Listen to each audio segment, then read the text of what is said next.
नमस्कार, welcome to मीमांसा academy. UPSI आ चुकी है जिसके अंतर्गत कुल पद जो है 4,543 पद हैं।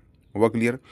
इसमें जो एग्ज़ाम में कुछ बदलाव किया गया है उस पे चर्चा करेंगे और सिलेबस में क्या बदलाव हुआ है वो चर्चा करेंगे। ठीक है, पहले ये जान लीजिए कि सिलेबस में दिया गया सेक्शन 1 के अंतर्गत जो विषय है वो है सामान्य हिंदी, जिसमें 40 प्रश्न आएंगे जो 100 अंक के होंगे। सेक्शन 2 के अंतर्गत जो विषय है वो है मूल विधि, संविधान और सामान्य ज्ञान, जिसमें 40 प्रश्न आएंगे और ये भी 100 अंक के होंगे। सेक्शन 3 के अंतर्गत आएगा संख्यात्मक और मानसिक योग्यता, 40 क्वेश्चन आएंगे, 100 अंक होंगे। सेक्शन 4 के अंतर्गत मानसिक अभिरुचि, बुद्धिबल और तार्किक परीक्षा, जैसे कि यूपीएससी या राज्य पीएससी होती है उसमें जो सीसेट होता है उस टाइप। ठीक है, इसमें भी 40 क्वेश्चन आएंगे और ये भी 100 अंक के होंगे। टोटल जो प्रश्न आएंगे वो आएंगे 160। ठीक है, और जो प्रत्येक प्रश्न है वो 2.5 मार्क का होगा। इस प्रकार से 400 नंबर का ये पेपर होने वाला है आपका यूपीएसआई का। सबसे बड़ा बदलाव ये किया गया है इस एग्ज़ाम में कि 2021 तक जो यूपीएसआई हुई थी वो हुई थी ऑनलाइन। हुआ क्लियर। और वर्तमान में जो एग्ज़ाम आई है यूपीएसआई वो एक्चुअली क्या होगी, वो ऑफलाइन होगी। जैसे कि यहाँ लिखा है आपका कलम और कागज़ आधारित लिखित परीक्षा ओएमआर प्रणाली के माध्यम से संचालित करेगा। हुआ क्लियर।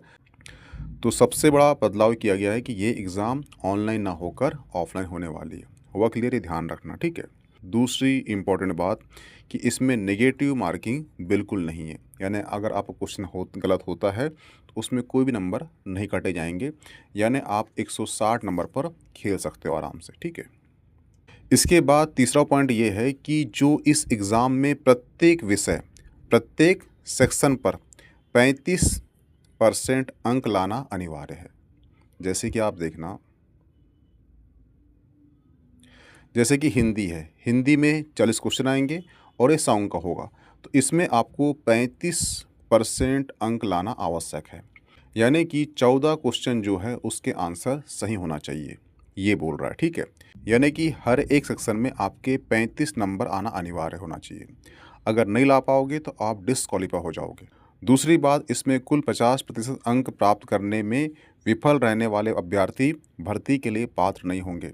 यानी कि जो टोटल नंबर कितने का हो रहा है ये पेपर, ये 400 का हो रहा है, तो इसमें आपको 200 अंक लाना अनिवार्य है। प्रत्येक सेक्शन में 35% और ऑल ओवर जो होगा आपका पेपर उसमें 200 मार्क लाना अनिवार्य है। अगर आप ये दो चीज़ लाते हो तो ही आप क्वालिफाई कर पाओगे। अगर आप नहीं कर पाते ऐसा तो आप डिसक्वालीफाई हो जाओगे। हुआ क्लियर, ये ध्यान रखना। नेक्स्ट बात की जाए समय की या टाइम की, तो जो एग्ज़ाम होगा ये 2 घंटे का होगा। ठीक है, और ये सबसे बड़ा चैलेंजिंग पॉइंट है आपका। चैलेंजिंग कैसे? क्योंकि इसके पहले जो आपकी एग्ज़ाम होती थी ऑनलाइन उसमें भी 2 घंटे दिया जाता था, लेकिन वहाँ पे आपको क्वेश्चन पढ़ना होता है और टिक करना होता है, पढ़ना होता है, टिक करना होता है। परंतु यहाँ पर आपको ओएमआर शीट भरना होगा और ओएमआर शीट आप फिल करते हो तो उसमें लगता है समय। इस प्रकार से 2 हावर जो है या 2 घंटे जो है आपको काफ़ी कम समय मिल रहा है इस एग्ज़ाम में। तो ये आपका सबसे बड़ा चैलेंजिंग पॉइंट है। तो इसके लिए आप एक काम करना, जितना हो सके उतना प्रैक्टिस लगाना ताकि आपकी स्पीड मेंटेन रहे वहाँ पर, तो वहाँ पे आप आसानी से इस एग्ज़ाम को क्वालिफाई कर पाओगे, अन्यथा बहुत दिक्कत जाएगी। वह क्लियर। इस एग्ज़ाम के इतने सेक्शन हैं, उसके जो पीवाईक्यू हैं, उसके जो इम्पोर्टेंट एमसीक्यू हैं, ये सभी जो है इस प्लेटफॉर्म में लाए जाएंगे। तो प्लीज़ इस प्लेटफॉर्म को फॉलो करना। ठीक है, और रही बात टाइम मैनेजमेंट की, मैं बाद में एक वीडियो ला दूंगा लास्ट टाइम में कि आपको कैसे आपको पेपर हल करना है ताकि आपका टाइम मैनेजमेंट सही हो सके। हुआ क्लियर। अगर बात की जाए सिलेबस में क्या बदलाव हुआ है, तो सिलेबस में जो पहले आईपीएस थी धारा थी उसको अब बीएनएस कर दिया गया है, तो इसमें वो ऐड कर दिया गया है। तो जो बीएनएस है उसका तनाव बिल्कुल मत लेना, जो नया टॉपिक ऐड हुआ है उसका तनाव मत लेना। इसके लिए मैं जितने संभावित जितने भी एमसीक्यू होंगे वो मिला दूंगा। ठीक है, और हो सके तो जितने भी आप प्रैक्टिस सेट हो वो लगाते रहना।